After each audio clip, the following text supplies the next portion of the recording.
히브리서 12장 1절에서 4절 말씀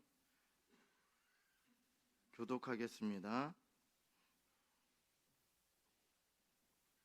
제가 먼저 읽겠습니다. 이러므로 우리에게 구름같이 둘러싼 허다한 증인들이 있으니 모든 무거운 것과 얽매이기 쉬운 죄를 벗어버리고 인내로써 우리 앞에 당한 경주를 하며 믿음의 주요 또 온전하게 하시는 이인 예수를 바라보자.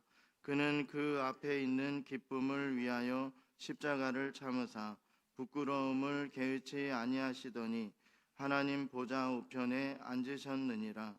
너희가 피곤하여 낙심하지 않기 위하여 죄인들이 이같이 자기에게 거역한 일을 참으신 일을 생각하라. 함께 읽겠습니다.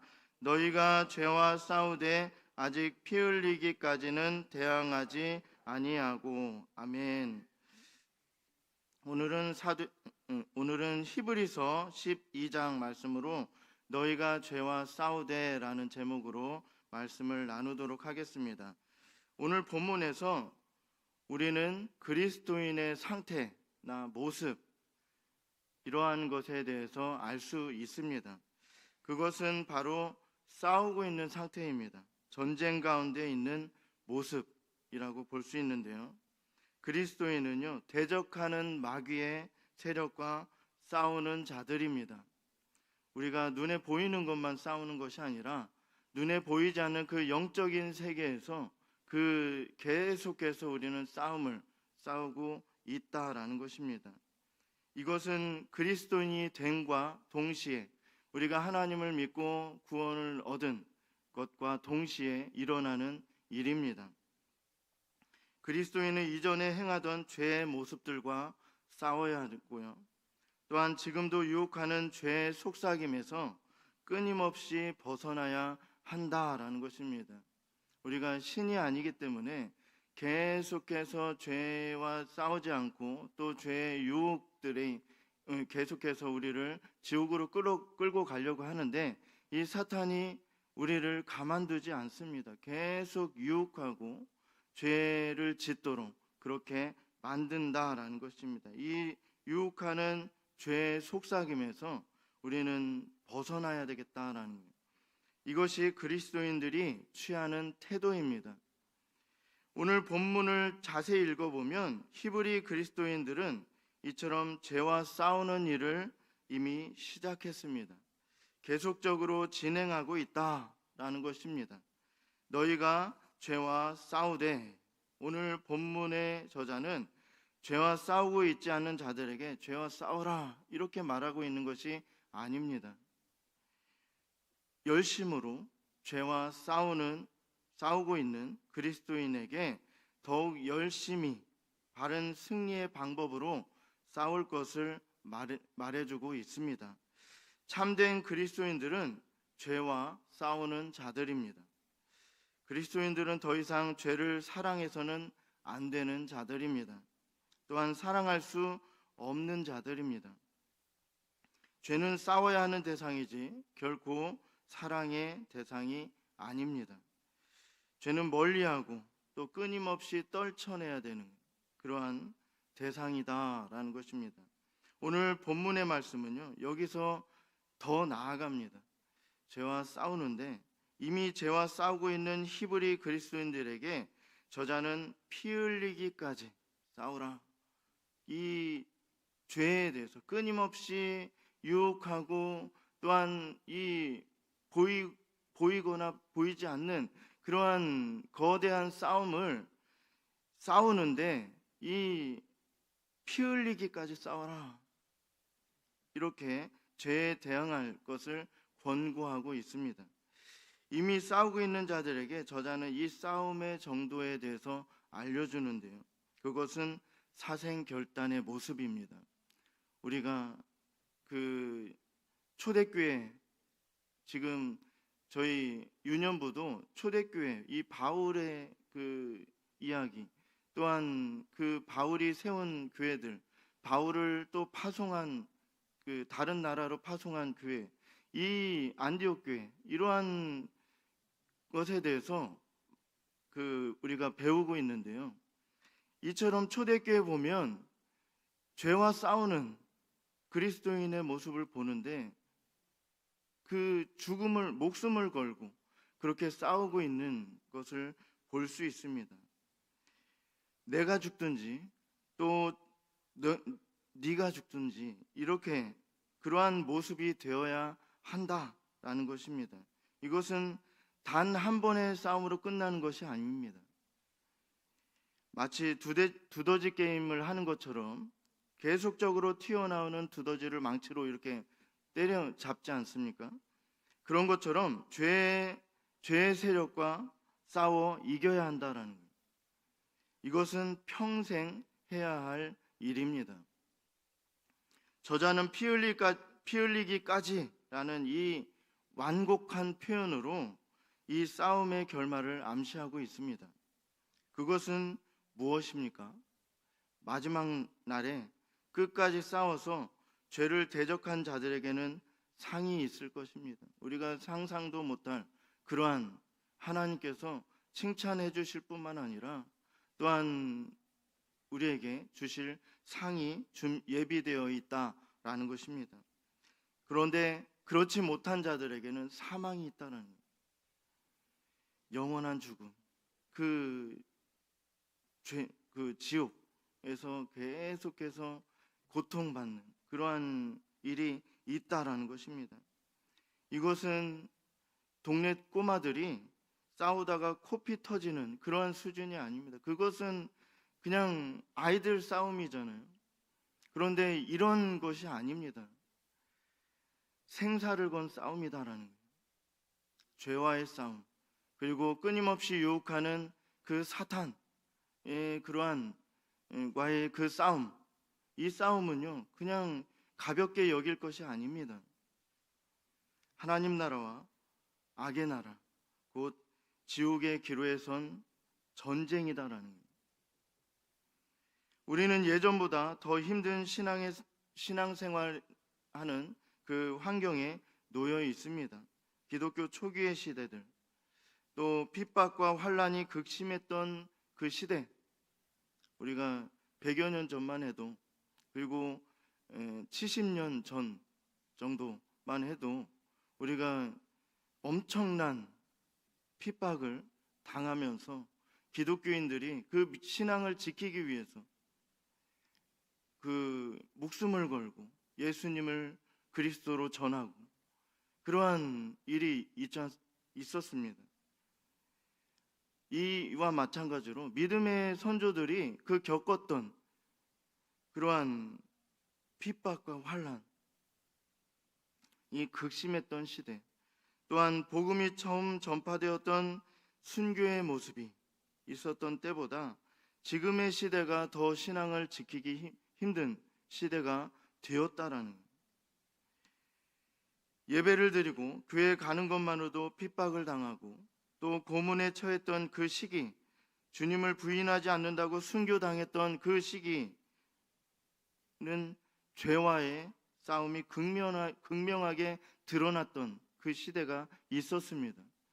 그때는 차라리 그냥 그 하나님을만을 붙들고 그렇게 그 신앙을 예배 한 번을 더 하기 위해서 하나님께 예배에 나와서 그 하나님을 예배에 임재하시는, 강하게 임재하시는 하나님을 보기 위해서, 만나보기 위해서 그 예배 한 번 나오기가 힘들었던 그 시기, 목숨을 걸고 예배에 나왔던 그 시기에는 오히려 지금보다 더 상황이 나았다라는 것입니다. 이러한 지금은 어떻습니까?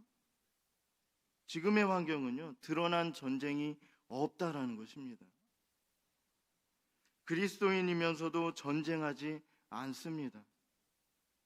히브리 기독교인들은, 그리스도인들은 이렇게 극명하게 드러났던 그 시기, 예수님을 잘 믿는 사람들을 잡아다가 죽이는 일이 있었다라는 거예요. 그런데 그때는 차라리 지금보다 더 예수님 믿기가 더 나았다라는 거예요. 지금은 전쟁하지 않습니다. 죄와 전쟁하지 않아요.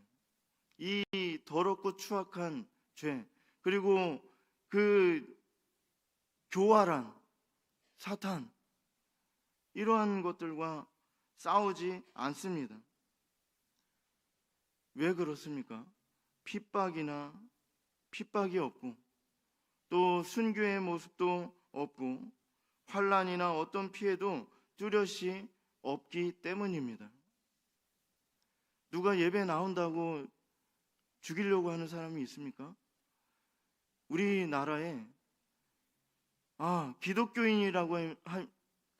기독교인이라는 것이 드러나면 잡아다가 죽이는 일을 하는 사람이 있습니까? 예배 한 번 빠졌다고 무슨 일이 일어납니까? 한 번 빠지고 두 번 빠지고 몇 번 빠지다 보면 교회에 더 나가기 싫고, 또 미안한 마음이 들고, 그래서 더 못 나오고, 이러한 일들이 있습니다. 그런데 지금은 이렇게 핍박이 없고 순교의 모습도 없고, 또 어떤 환난이나 피해도 없는 그러한 시대를 살아가고 있다라는 거예요. 그래서 피 흘리기까지 싸워야 하는데 대충 하게 되는 것입니다. 나한테 피해만 없으면 되지.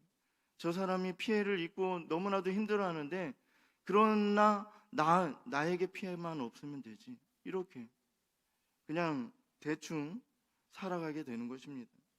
눈에 직접적으로 보이지 않고, 귀로도 들리지 않고, 피부로도 느껴지지 않기 때문에 신앙이 미적지근해지고, 뜨겁지도 않고 차갑지도 않고, 이렇게 그러한 회색지대의 신앙이 되는 것입니다.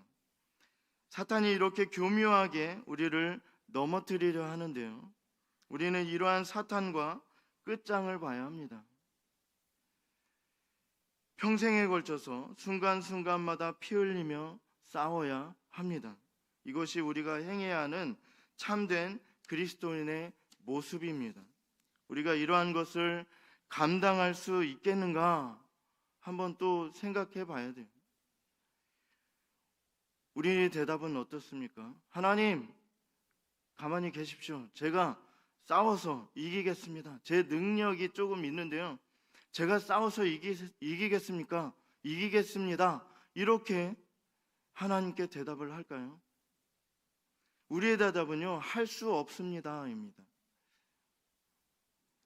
우리의 힘이, 또한 힘과 노련함이 한 30-40년 신앙생활 했으니까 어떻게든 되겠지, 내가 겪어온 것만 해도 그 노하우가 엄청나게 쌓여 있는데, 이럴 때는 이렇게 해야 되고 저럴 때는 저렇게 해야 되고, 하나님 의지할 필요 있는가? 내 경험이 이렇게 많은데 내 힘대로 한번 해보지 이런 생각을 합니까? 또한 완벽한 전략이 승리의 요건이 될 수 있습니까? 죄와의 싸움, 그리고 그 교활한 그 사탄과의 그 싸움, 눈에 보이는 것보다 그 눈에 보이지 않는 그 거대한 영적인 그 싸움에서 우리가 어떻게 할 것입니까? 죄와 피 흘리기까지의 전쟁은 이러한 것들로는 이길 수 없습니다. 이 전쟁의 승리는 예수 그리스도를 의지하는 데 있다라는 것입니다. 오늘 본문의 저자는 1절에서 3절에 보면요, 이러한 것을 말해줍니다. 구름같이 둘러싼 허다한 증인들의 승리의 요법, 믿음의 주요 온전하게 하시는 이인 예수를 바라보는 것. 우리에는 이거밖에 할 수 있는 것이 없습니다. 뭔가 된 것이냐, 우리가 무엇과 싸우려고 하는 그러한 모습, 그것은 하나님께서 좋아하지 않습니다. 하나님께서 기뻐하시는 것 말씀해 주셨어요. 믿음의 주요 온전하게 하시는 이인 예수를 바라보는 것. 어떠한 일이 있을 때 우리가 싸움에서 승리할 수 있는 방법은 이것밖에 없습니다. 이것이 바로 죄와의 전쟁에서 승리하는 유일한 방법입니다. 이 전쟁에서는 왕성한 힘이 필요 없습니다. 뛰어난 전략도 없어도 됩니다. 많은 물자와 풍성한 재정으로 승리가 보장되지 않습니다. 오히려 이러한 것들이 전쟁을 방해하고 힘들게 합니다. 우리는 우리의 힘과 우리의 어떤 것은, 인간의 어떤 것, 그리고 세상의 어떤 것은 이 치열한 싸움, 목숨을 걸고 해야 되는 그 싸움에서 방해 요소가 되는 것입니다. 우리에게서 전쟁의 승리는 그리스도께만 달려 있음을 믿습니다. 우리는 그리스도만으로 충분합니다. 아니, 오직 그리스도만이 승리의 주체가 되십니다. 우리의 인생의 생사가 걸린 치열한 믿음의 싸움 가운데 오직 주님만 의지함으로 악한 영들과의 전쟁에서 승리하며 주님 기뻐하시는 삶을 살아가는 우리 모두가 되기를 간절히 소망합니다.